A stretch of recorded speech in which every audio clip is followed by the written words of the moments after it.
Well, we come to the final week of EU public meetings, of EU faculty gatherings, and the final week of lectures for the year, and it's the final week as we've been walking through Mark's Gospel.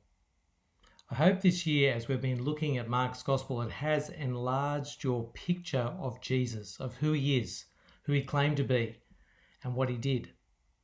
The way Mark has told this story, as we've encountered it in Mark's Gospel in the Christian New Testament, is often told by a series of contrasts. There's the blindness of the disciples who can't really perceive who Jesus is, compared with the spiritual sight of the blind man who truly understood who Jesus was. There's faithless national Israel who should have recognized Jesus as their king, contrast with the faithful Gentiles who recognize in Jesus the one who can truly save them. Mark often tells the story about Jesus by looking at these different contrasts. And as we come to the very end of Mark's account about Jesus' life, death, and resurrection, again, there's two contrasts. The first one is about sticking rather than scattering. The second contrast is about boldness rather than fear. Let's start with the first contrast, sticking rather than scattering. The context here is when faced with significant opposition from the world, will followers of Jesus stick with him or will they scatter? Jesus had predicted the falling away of his followers, of his disciples. Let me read to you from Mark chapter 14, verses 27 to 28. "You will all fall away," Jesus said, "for it is written, I will strike the shepherd," meaning himself, "and the sheep will be scattered. But after I have risen, I will go ahead of you into Galilee." Jesus had predicted that the disciples would be scattered when he was arrested, and indeed he was. If I read a little bit later in that account of Mark chapter 14, verse 50, after Jesus is arrested, Mark records, "Then everyone deserted Jesus and fled." The disciples scattered, as Jesus had expected, as Jesus had prophesied. But at the end of Mark's account, we meet some female followers of Jesus who don't scatter. They stick with him. If you look at chapter 15 of Mark's account, after Jesus has been crucified, after he's died, Mark then records in chapter 15, verse 40, these words. He says, "Some women were watching from a distance. Among them were Mary Magdalene, Mary the mother of James the younger, and of Jose and Salome. In Galilee, these women had followed Jesus and cared for his needs. Many other women who had come up with him to Jerusalem were also there." Turns out that there'd been these female followers of Jesus from the very beginning, from Galilee, which is where it had all started, right back at the beginning of Jesus' public ministry. These female followers of Jesus, they are there at Jesus' crucifixion, watching from a distance. They had not run away like the disciples had. They were watching, albeit from a distance. Then as you read on in chapter 15, these same women, having seen him die, see where his body is laid. If I read from chapter 15, verse 46, "So Joseph of Arimathea bought some linen cloth, took down the body of Jesus, wrapped it in the linen, and placed it in a tomb cut out of rock. Then he rolled a stone against the entrance of the tomb. Mary Magdalene and Mary the mother of Joseph saw where he was laid." These women, these female followers of Jesus, are eyewitnesses to his death. They're eyewitnesses to where his body was laid, neither of which we think that the male disciples necessarily saw. And then the women are witness to something incredible, something totally, from their perspective, unexpected. They are the ones who, because they've stuck with Jesus, they are the ones who are first witnesses to his resurrection. You notice that here in chapter 16, verse 1, which is the passage we've had read today, When the Sabbath was over, Mary Magdalene, Mary the mother of James and Salome, bought spices so they might go to anoint Jesus' body. Very early on the first day of the week, just after sunrise, they were on their way to the tomb and they asked each other, "Who will roll the stone away from the entrance to the tomb?" These women had stuck with Jesus. They weren't scattered, actually. They'd seen his death, his burial, and now they go to treat his body with the respect it deserves. They'd stuck with Jesus. And because they'd stuck with Jesus, they are the ones who are entrusted with the message that Jesus is alive. Have a look at verses 4 to 7 of chapter 16. But when they looked up, they saw that the stone, which was very large, had been rolled away. As they entered the tomb, they saw a young man dressed in a white robe sitting on the right side, and they were alarmed. "Don't be alarmed," he said. "You're looking for Jesus the Nazarene who was crucified. He has risen. He is not here. See the place where they laid him? But go and tell his disciples and Peter, he is going ahead of you into Galilee. There you will see him just as he told you." Now, it's very surprising in the culture of the first century that it is to the women that this most important message is entrusted. Because in the culture of the day, testimony of women was disregarded. It was not regarded as significant as the testimony of a man. So that the one true living God, through this angel appearing at the tomb, entrusts the message that Jesus is alive, that he is risen, to the female followers of Jesus, that is very unusual for first century culture. And yet, all four of the gospel accounts record that it was to the female followers of Jesus that this message was first entrusted. So in the culture of the day, this would have been very surprising. But actually, if you've been reading and following through Mark's account of Jesus' life and teaching, it's not actually that surprising at all. Because the one true living God, embodied in the person of Jesus of Nazareth, shows no prejudice. Time and time again, Jesus has spent time with all of those whose society had disregarded, with whom society had marginalized. Jesus spent time with young children. Jesus spent time with outcasts, with the disabled, with sinners. It's no surprise that the one true living God does not show prejudice when it comes to entrusting this message to the female followers of Jesus. You might ask a question then, is this fact that the message of Jesus' resurrection is first entrusted to these female followers of Jesus, is that saying something about women and their place within God's people? Well, at the first level, I guess it's just how it happened. This is just how things actually played out in history, and so it's faithfully recorded for us, as surprising as it was in the culture of the day. But then, under the one true living God who reveals himself in the person of Jesus and in the words of the Christian Bible, nothing happens by chance. Nothing happens randomly under the one true living God's sovereignty. God moved these women to stick with Jesus.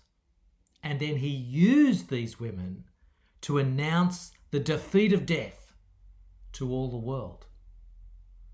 So yes, this is saying something about these women. It's affirming their reliability, their faithfulness, their dignity in a culture that often reduced them to second place, that excluded them, that even silenced their voices. So that's the first contrast we meet here. Sticking rather than scattering.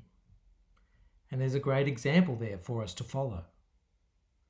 The second contrast here, though, is boldness rather than fear.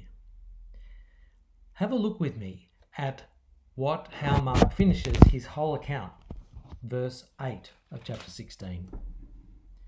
Trembling and bewildered, the women went out from the tomb and fled. They said nothing to anyone because they were afraid. Now, just hold on a minute and remember what this angelic person sitting there in the tomb had actually said to them. Go back a verse to verse 7. Go tell his disciples and Peter, he is going ahead of you into Galilee. Go and tell.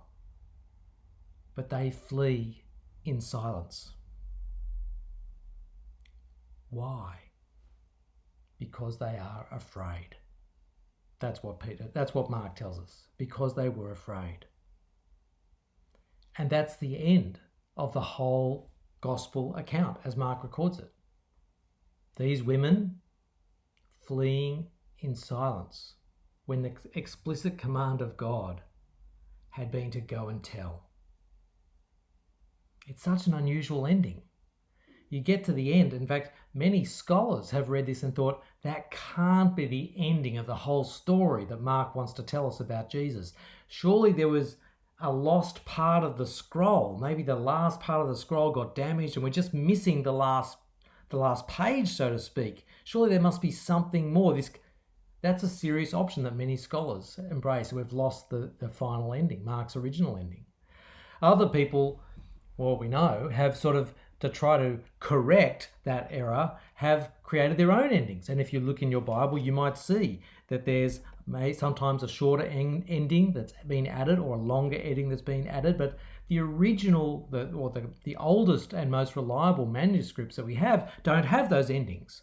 They're pretty clearly added on later by other authors. They're not even written in the same sort of style as Mark's Gospel. So it's almost certain that those are not original to Mark's original account. So could it be deliberate? Could it be that this gospel ends with the women fleeing in silence when God had given them a command to go and tell? Could that be the ending? Well, here's a few thoughts that would suggest it is deliberate. First of all, the fear that they experience throughout Mark's gospel has been a common response when Jesus displayed his power. So, for example, in chapter 4, when Jesus calms the storm, the disciples, we read in chapter 4, verse 41, are filled with fear. Or when Jesus walks on the water in chapter 6, verse 50, again, the disciples are full of fear. Fear is a standard response, it seems, to Jesus' display of power. And here they've turned up to Jesus' tomb expecting to find his dead body, and they're told he's alive again? Fear. It's not inappropriate at that point, with such a display of power overturning death. But also, Mark has very clearly structured his gospel account. He's been very thoughtful in the way he's arranged particular stories and the way he tells this story about Jesus. And the ending like this does leave you sort of hanging, and it turns it back on us. If you like, one author described it as, it's like there's a blank space at the end of Mark's account. You're sort of wondering, well, what happened next? I mean, Christians are still around today. Clearly the story continued. So clearly they fled from the tomb initially saying nothing, but they must have then spoken up because the Christian message has continued through to this very day. And so there's a blank at the end of the story that turns it back on us and invites us to think, well, how are we part of this story? How do we fit in to go and tell? In fact, when you read carefully through Mark's Gospel, you'll realize that from the very beginning, Mark has set this account up as just the first act. The very opening sentence of Mark's Gospel is the beginning of the gospel of Jesus Christ. That is the whole gospel account. This whole account that he's giving us is just the beginning of the good news about Jesus. When's the rest of the story about the good? It's still going on today. as that message about Jesus has propagated and been shared in love over centuries and centuries, as it still happens today, the great story of this grand announcement about Jesus is still continuing to this very day.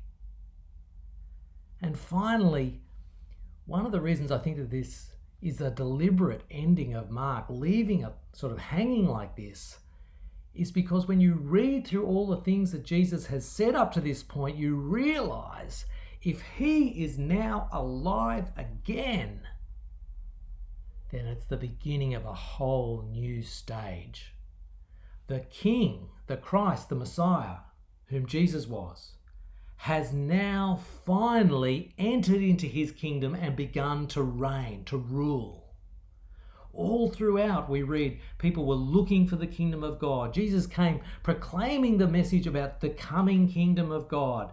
And now finally he, the Son of Man, has ascended, or is in the process of ascending to the Ancient of Days, to receive glory and power and dominion over all. All that Jesus has been talking about, if he's now raised from the dead, it's now coming to pass. As one writer put it, these women are standing on the edge of an eschatological abyss. Now, I don't like the word abyss. I think it's better to say they're standing on the edge of an amazing eschatological moment.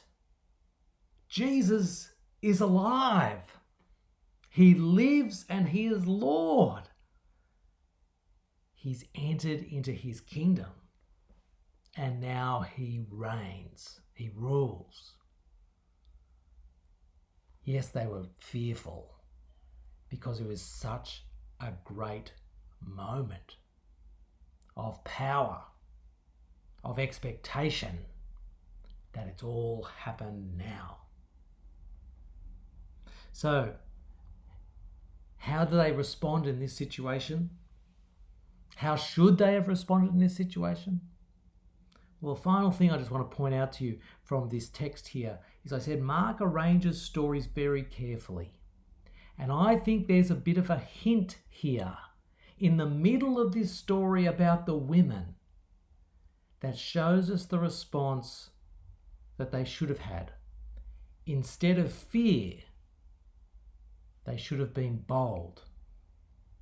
If you look carefully at the chapter, or from chapter 15 verse 40, which is where the women are introduced, they're watching Jesus die, they see his death and crucifixion.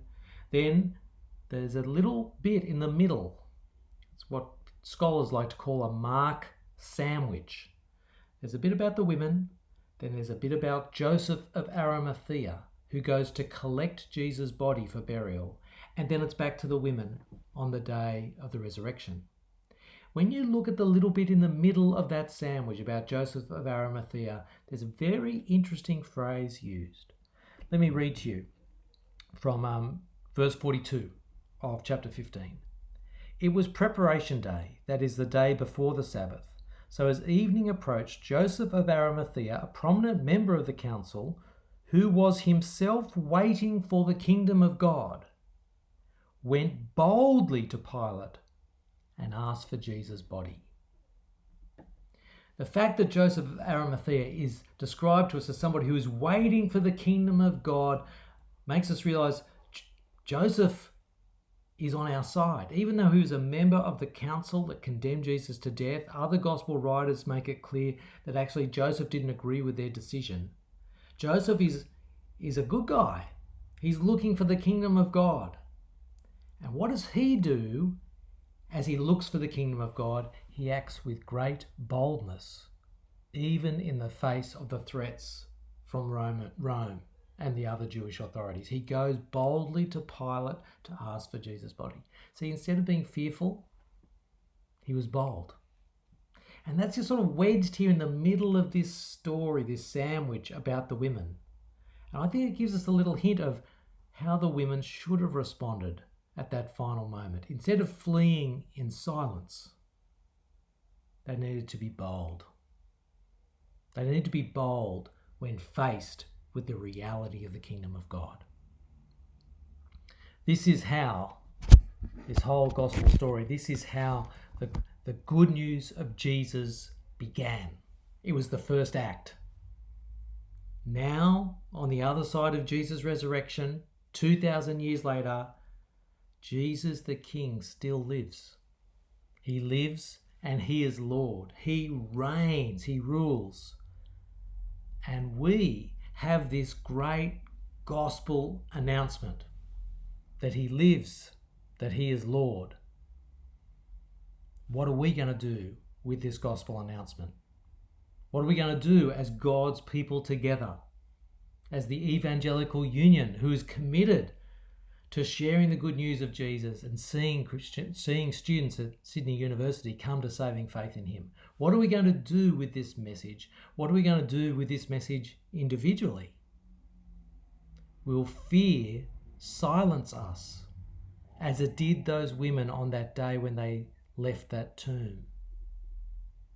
When they had the very command of God, they knew the desire of God to see the news about Jesus' resurrection, about his rule, to see that shared. Or will we be bold as we wait for the kingdom of God to arrive in all its fullness? I guess as you try to think about that, whether you're going to respond in silence or whether you're going to respond with boldness, you have to ask yourself, do you really think that this message about Jesus is good news for people? Is it actually good news from God to them? Is it good news that sin can be forgiven? Is it good news that death has been defeated? Is it good news that true healing is now on offer? Is it good news that the kingdom has come and one day will come in all its fullness? If it's good news from God for his world, then let's not be fearful and silent. Let's be bold in love and expectation.